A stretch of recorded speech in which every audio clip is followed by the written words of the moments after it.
Hi everyone, coming up right now on KREM 2 News at noon, we are tracking breaking news out of North Idaho, where there is a search for an overdue skier near the site of a deadly avalanche. Now we do have team coverage today starting at Silver Mountain. Nicole Hernandez is at the base of the mountain where that intense search is underway right now. We will give you a different perspective also of the avalanche, walking you through exactly where it happened. Plus, the avalanche danger is not over for the inland Northwest. Evan Arani is tracking the threat in our mountains and how an upcoming storm could make conditions worse. Plus, a teacher's quick thinking put a safety plan in motion. This all happened this morning near Rathdrum. It is a story that had viewers flooding our newsroom with calls. What happened this morning that sparked a massive police response at the small school.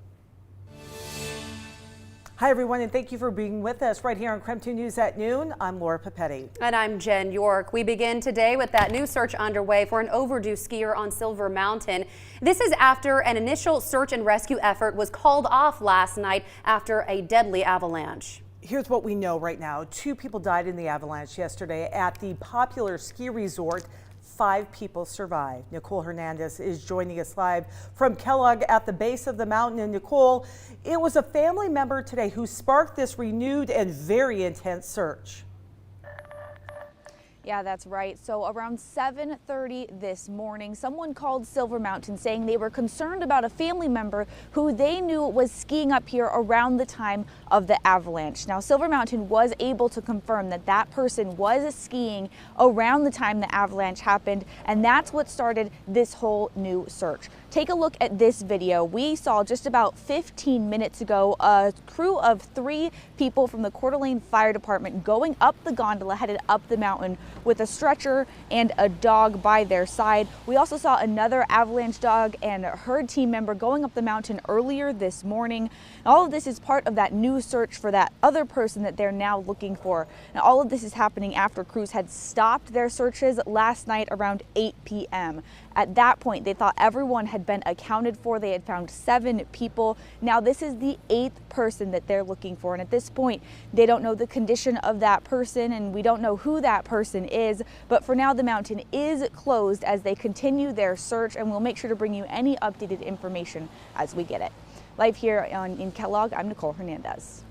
Nicole, thank you so much for that update on the developing search. Now, we do want to give you a bit of a better perspective of where this is happening. This is a trail map of Silver Mountain. Where the avalanche happened is over here on the right portion of your screen at Wardner Peak. You can see the elevation 6,200 feet. Now, for us that are familiar with the Silver Mountain area, you're very familiar with the gondola and this live look that we have from Silver Mountain. This is at the top of Chairlift 3. We show this image often here in our news program. That is at a lower elevation up on the mountain. Taking a look back here at the map to put that in perspective, here is where the avalanche happened, Wardner Peak, where we were just looking at Chairlift 3, the top of the gondola, right here on the bottom portion of the left-hand portion of your screen. Most of you who are skiers or snowboarders likely know this, but those are not familiar. Those with less experience tend to stick to the left side of the mountain. These are a bit easier runs. If we go back to where Wardner Peak is, these are really difficult terrain to navigate for skiers and snowboarders. We're looking at Black Diamond and double Black Diamond runs for Wardner Peak. Now, in between the 2 main peaks, Kellogg Peak and Wardner Peak, there is a first aid station where Ski Patrol can be based. It's unknown right now if Ski Patrol was on call at that base yesterday. But as you can take a wider look again at this map, all the runs obviously closed today as the resort is closed and that investigation underway near Wardner Peak for the avalanche investigation. Now, we do want to bring in Evan Arani. We've been talking about the avalanche danger over the course of the past few days. Still very high today. That's right. And originally we were set to see an avalanche warning expire today. It has now been extended through tomorrow morning. Obviously an indication of still dangerous conditions out along those mountains. So we'll head over to the Weather Center, talk about what's in store, not only in terms of this avalanche watch, but a warning as the days come forward through about Friday. We're expecting our next round of snow to come, and that round of snow is really expected to bring a hefty amount, not only to the mountaintops, but to our local metro areas in Spokane and in Coeur d'Alene. This is another view that we've got up towards Silver Mountain Resort. resort. Obviously, no one out there on those runs because Silver Mountain is currently closed. And I want to show you that avalanche warning and winter weather advisory that remain. This is the North Idaho Panhandle pushing into western Montana. That lighter blue color on your screen there indicating the avalanche warning that will remain in effect until your Thursday at 6 a.m. Those winter weather advisories also remain in effect as we continue to see some scattered snow showers off toward the Panhandle. Most of the activity off toward Washington is very isolated and light. In fact, we're seeing portions of the Northwest with a little bit of the sun shining through. So on the 12-hour forecast, expect temperatures to warm up just another few degrees before declining into the evening hours. We have officially seen our final day today of 40-degree temperatures before the cool down comes. And like I said, coming up, we'll talk a little bit more and take a look at that 7-day forecast of the possibility of 6 to 8 inches of additional snow here in the metro area. It's coming up in just a bit, guys.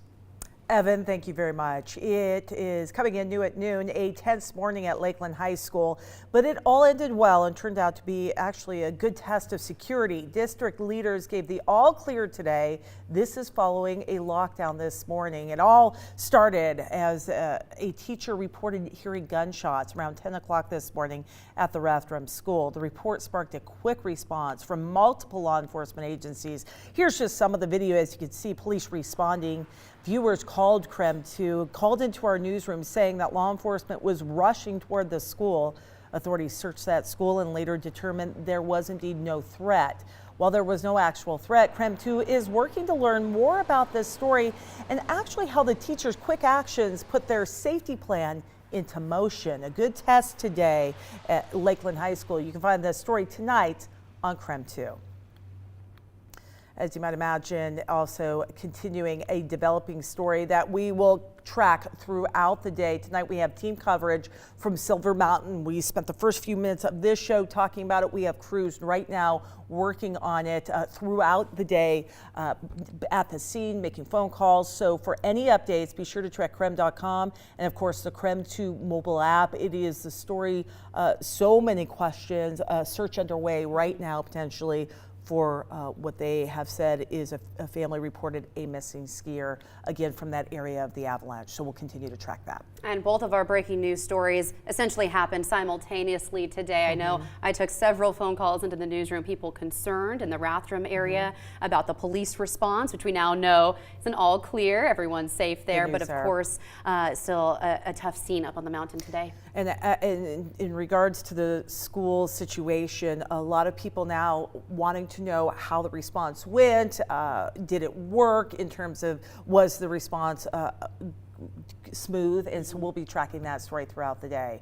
It is 12:07 right now. Yeah, and we do want to take a live look outside here at the noon hour. Things are looking a little different here in Spokane. We actually have some sun down here in the valleys, but coming up, we are preparing for another round of snow on the way. Evan will tell us when it arrives and how much will fall.